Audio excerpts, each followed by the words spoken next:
সে একটা করে সময় সবারই থাকে, যখন আমরা প্রেম, ভালোবাসা, বিরহ, কষ্ট এগুলো বুঝতে শিখে যাই।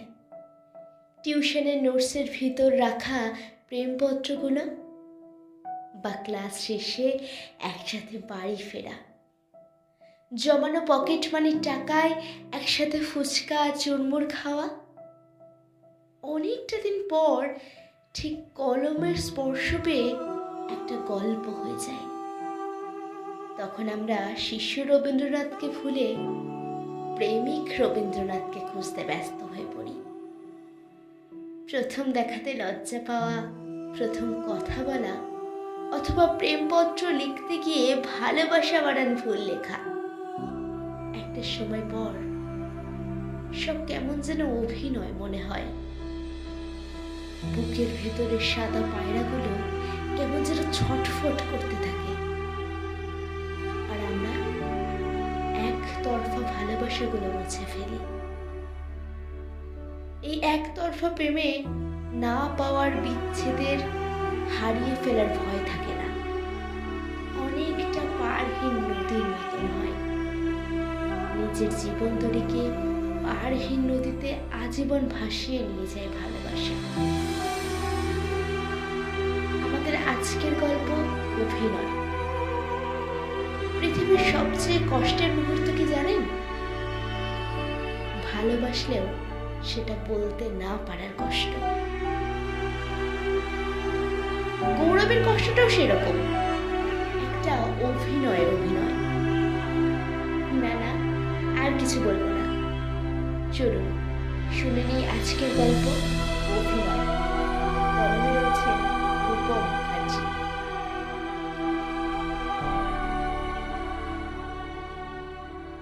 গোধূলির আলো ছাড়িয়ে সন্ধ্যার আকাশে মিটমিট করে তারা দেখা যাচ্ছে। শঙ্খধ্বনিতে মুখরিত হয়েছে পরিবেশটা। গৌরব হাত ঘড়িটা একবার দেখে নিয়ে আবার অঙ্কের দিকে দৃষ্টি আলোকপাত করল। মন্ত্রমুগ্ধের মতো সে একবার করে অঙ্কের ফাঁকে ফাঁকে দেখে নিচ্ছে শ্রাবণীর দিকে। মনে মনে সে শ্রাবণীকে পছন্দ করে, হয়তো বা ভালোবাসে। সন্ধে প্রায় 7টা। অঙ্কের শিক্ষক টিউশন ছুটি দিয়ে দিলেন। শ্রাবণী জানে না গৌরব তাকে পছন্দ করে, সে জানে গৌরব তার ভালো বন্ধু। টিউশন শেষে শহরের পিচ রাস্তা ধরে এগিয়ে চলেছে ছাত্রছাত্রীর দল। কিছুটা গিয়ে একে একে সবাই নিজ গন্তব্যের পথ ধরে নিল। গৌরব ও শ্রাবণীর বাড়ি একদিকে, কিন্তু কাছাকাছি নয়। তারা হাঁটতে হাঁটতে মেতে উঠেছে রবীন্দ্রনাথ আর প্রেমকে নিয়ে। পাতিস্তম্ভের নরম আলো এসে পড়েছে গৌরবের চিকন মুখমণ্ডলে। শ্রাবণী অনেকক্ষণ থেকে কিছু একটা বলার চেষ্টা করছে, কিন্তু বলে উঠতে পারছে না। বাতিস্তম্ভের একটা শহুরে আলো মিলিয়ে যেতেই নরম অন্ধকারে জোনাকিরা ভিড় জমিয়েছে। বছর 2 আগে এই জায়গাতেই প্রথম দেখেছিল গৌরব শ্রাবণীকে। একটা ব্লু শার্টে ডাগর ডাগর কালো দুটো চোখে, বাদুলে বাতাসে এলোমেলো চুলগুলো সরে গিয়ে লাল ঠোঁটগুলো প্রথম চোখে পড়ে গৌরবের। আজও ফুরফুরে বাতাস এসে সরিয়ে দিচ্ছে শ্রাবণীর চুলগুলো। শীতল বাতাসের সাথে মিশে শহরের রাস্তায় ক্রমেই বৃষ্টি শুরু হয়ে গেল। রাস্তার ম্লান আলোয় বৃষ্টি যেন একটু বেশি রোমান্টিক দেখায়। শীত করে, কিন্তু তাও একটা ভালো লাগা থাকে। দু রাস্তার ধারে জল গড়িয়ে পড়ে জমা হয়েছে। ঝমঝম তালে কালো পিচ বেয়ে জল গড়িয়ে যাচ্ছে। বাড়ি শূন্য এমন একটা জায়গাতে একটা ফুটো টিনের চালের ঘরই আছে নিরাপদ বলতে যা। দুজনেই একটু একটু ভিজে গেছে। টিনের চালে বৃষ্টির ঝুমঝুম শব্দ, মায়াবী ল্যাম্পের আলো, আর একটি জায়গাতে দুটো প্রাণ একাকী, যেন দুর্গম পথ পেরিয়ে ভালোবাসার দ্বীপ জ্বালিয়ে শহরের বুকে ভালোবাসার নেশা ধরিয়ে দিতে এসেছে তারা। গৌরব মুখ মুছতে মুছতে বলল, তোর চুলগুলো ভিজে গেছে, খুব মায়াবী লাগছে তোকে।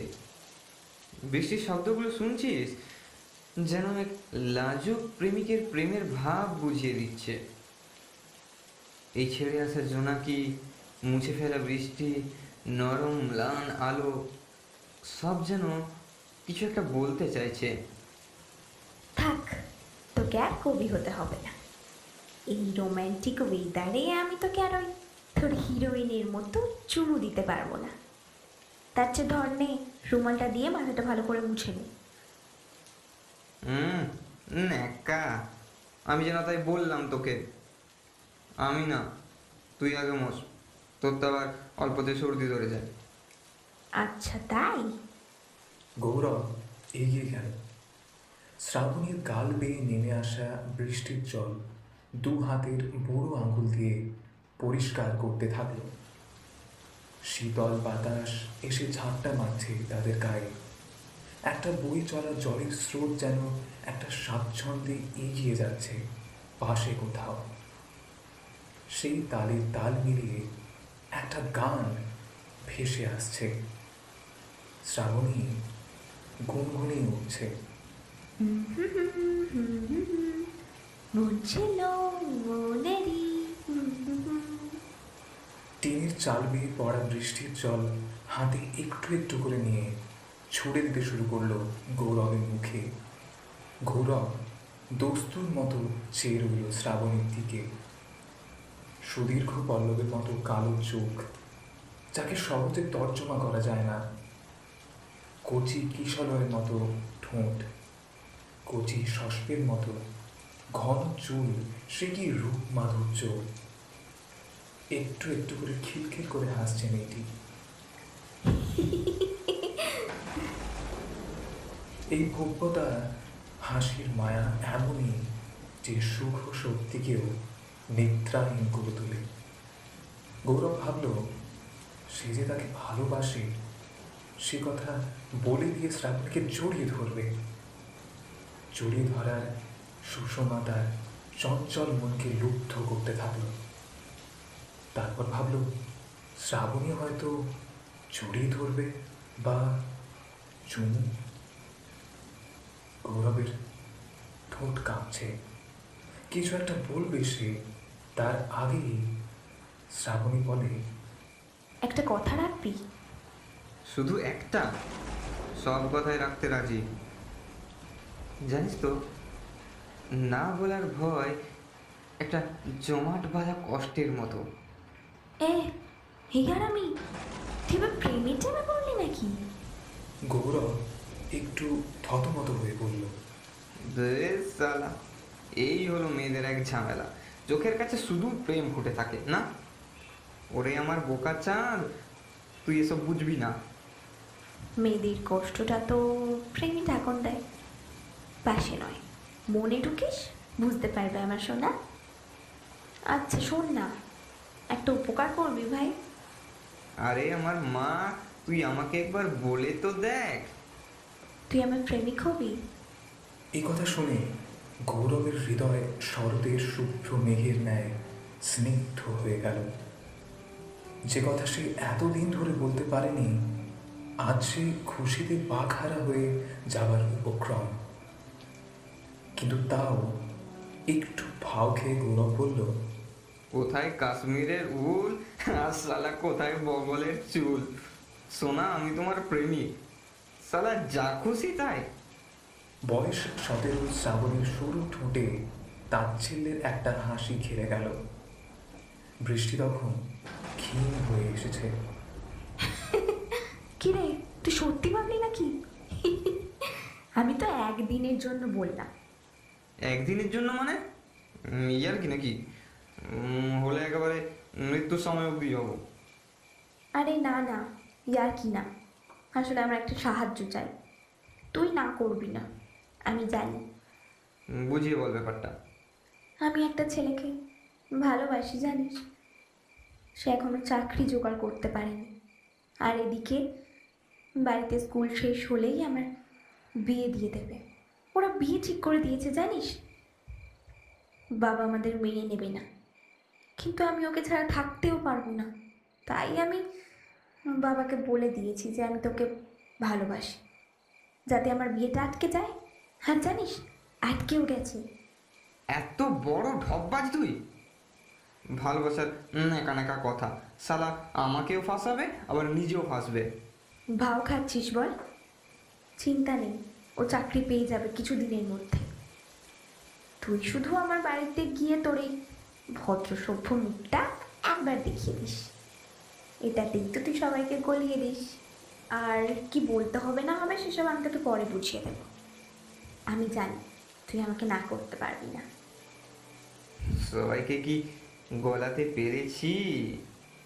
হয়তো পারিনি। যাকগে, ছাড়, তুই খোলসা করে বল ব্যাপারটা।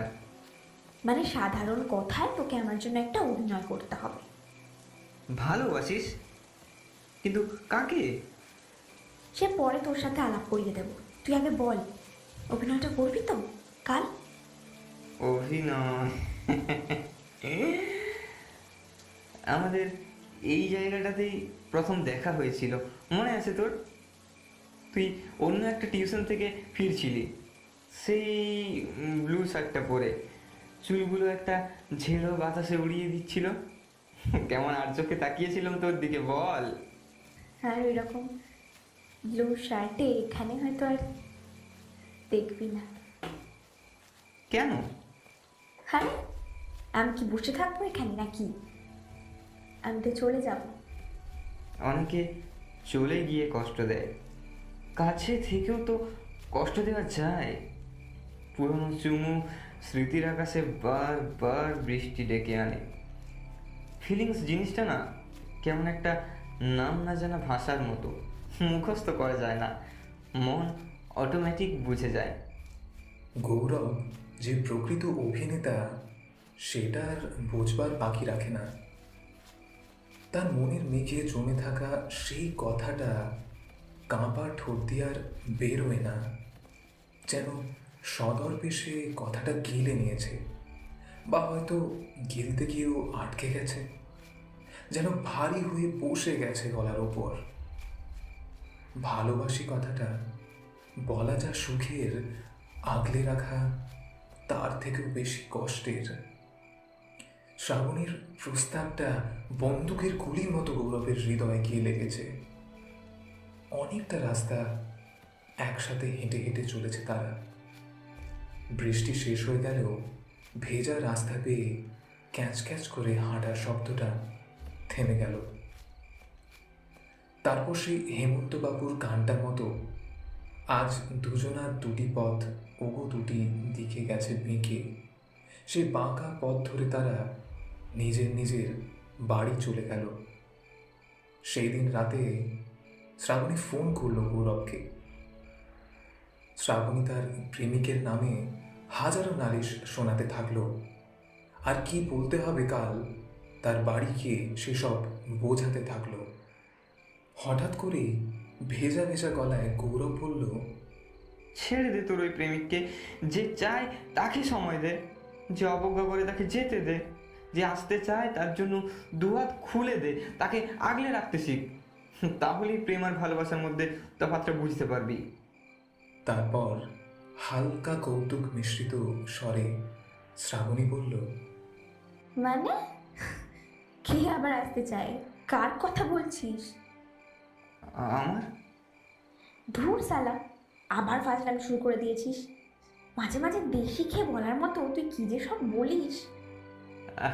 আরে অভিনয়, দেখলি তো কিরকম অভিনয় করলাম। তারপর আবার একটা হাসি হাসলো গৌরব। সে হাসিটা যে করুণ হাসি নাকি কৌতুকের, সে অভিনয় বুঝবার ক্ষমতা হয়তো স্বয়ং ঈশ্বরেরও নেই। পরদিন সকালে সে শ্রাবণীর বাড়ি গেল। মাকে সে খুব ভালোবাসে, তাই সব সত্যিটাই জানিয়েছে।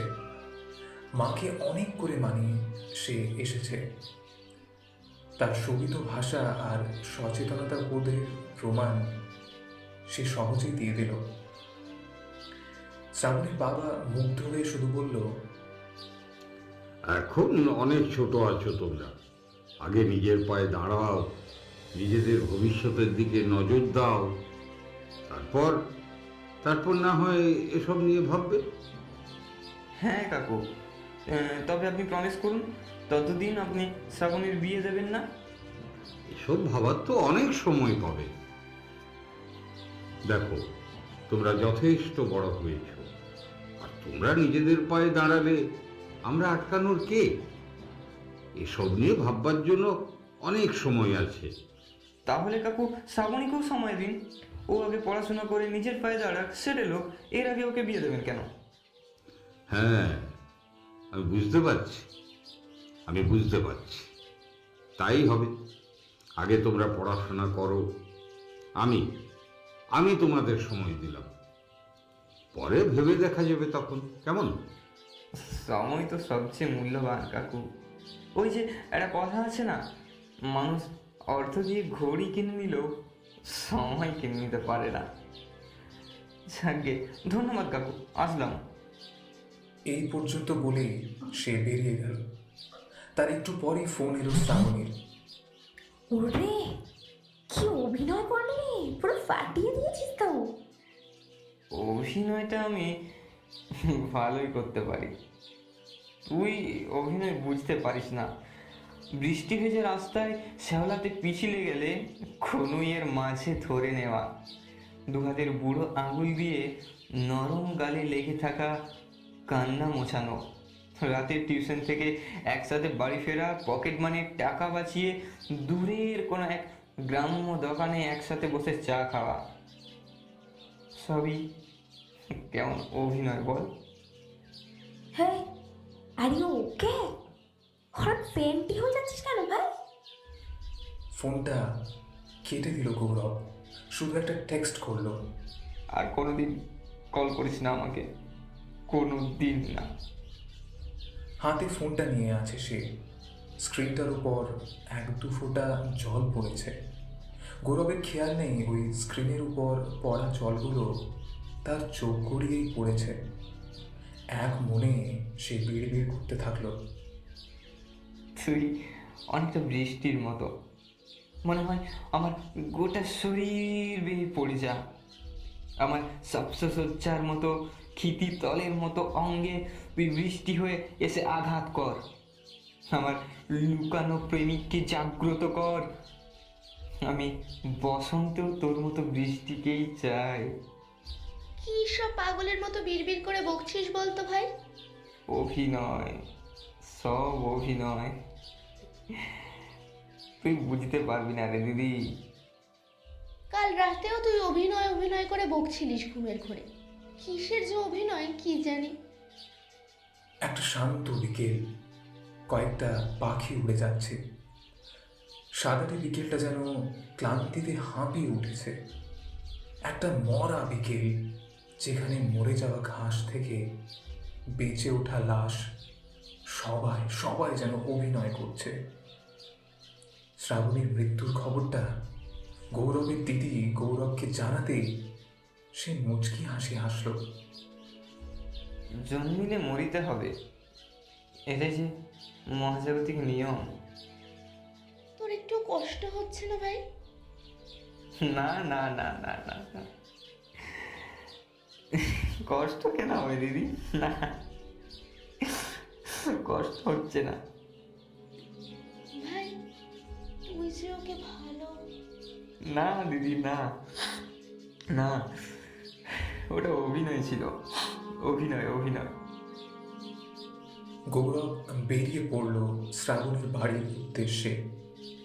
একেবারে নিশ্চুপ, বধির, কারও কোনো কথাকে সে গ্রাহ্য করে না। পাথরের মতো স্থির হয়ে দাঁড়িয়ে আছে তার বন্ধুদের সাথে। শ্রাবণীর রক্তাক্ত দেহটা ওদের সামনেই রাখা ছিল। শ্রাবণী তার প্রেমিকের সাথে পালিয়ে যাবে ভেবেছিল। ছেলেটার কথাতে ডিপ্রেসড হয়ে নিজেই নিজেকে খুনটা করেছে সে। একেবারে গলার কাছে ছুরি দিয়ে আঘাত করে মেরেছে। এটা এটা আত্মহত্যা নয়, ডিপ্রেশনে নিজেই নিজেকে শেষ করে দিয়েছে। ছুরি দিয়ে ছিন্ন ভিন্ন করে দিয়েছে নিজের দেহ। গৌরবের শুধু সেই ব্লু শার্টে প্রথম দেখা শ্রাবণীর কথা মনে পড়ছে। কানে ভেসে আসছে সেই বৃষ্টি পড়ার দিনে একসাথে হেঁটে চলার কথা। দুঃখ মানুষকে বাঁচিয়ে রাখে, দুঃখে স্থির ও অস্থির হয়ে যায়। পাথরও নড়ে উঠতে চায়, বলতে চায়, অভিনয় করতে চায়।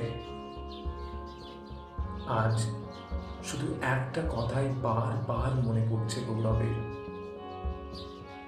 যে মেয়েটা একটা সময় নখ খেতে খেতে নরম নখের চামড়া ছিঁড়ে ফেললেও বলতো, নতুন নেল পলিশ নখে লাগালেও টিউশন শেষে আমাকে দেখাতো, সেই মেয়েটা নিজের কষ্টটা আমার কাছ থেকে এভাবে লুকিয়ে গেল।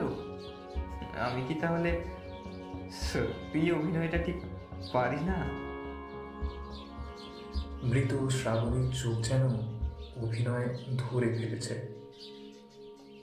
ভালোবাসার কথা মুখের দেখে চোখ আগে বলে, সেই চোখ যেন একটা জবাব দিচ্ছে।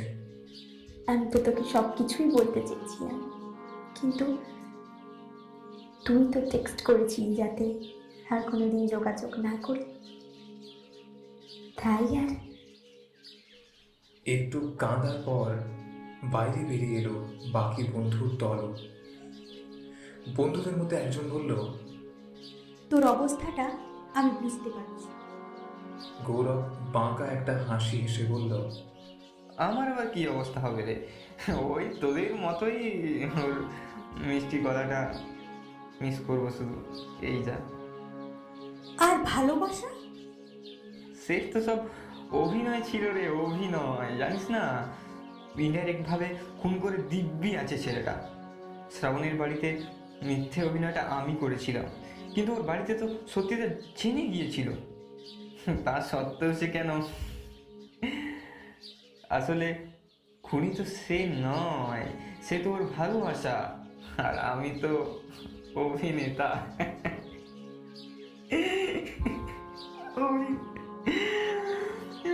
অভিনেতা। অভিনয়টা তুই সেদিন করিসনি গৌরব, আজ করছিস। অভিনেতা তো তুই ছিলিসই, না হলে শ্রাবণীর সামনে নিজের ভালোবাসা লুকিয়ে অভিনয় করতে পারতিস না। তুই বুকে পাথর চেপে অভিনয় করে গেছিস। তবে তুই সত্যি করে বলতো, তুই কি আজ একটু কষ্ট পাচ্ছিস না? তুই কি সত্যি শ্রাবণীকে ভালোবাসিস না? অনেকদিন আগের মতো আজ আবারও ঠোঁট দিয়ে কিছু একটা বলতে যাচ্ছিল সে। সেই কথাটা মুখের ভেতর ভূমিকম্পের মতো তাণ্ডব করে, আবার উৎসেই মিলিয়ে যায়। কাঁপা কাঁপা কণ্ঠে ঠোঁট কাঁপতে কাঁপতে শুধু গৌরবের মুখে একটাই শব্দ বেরোলো, অভিনয়, শুধুই অভিনয়।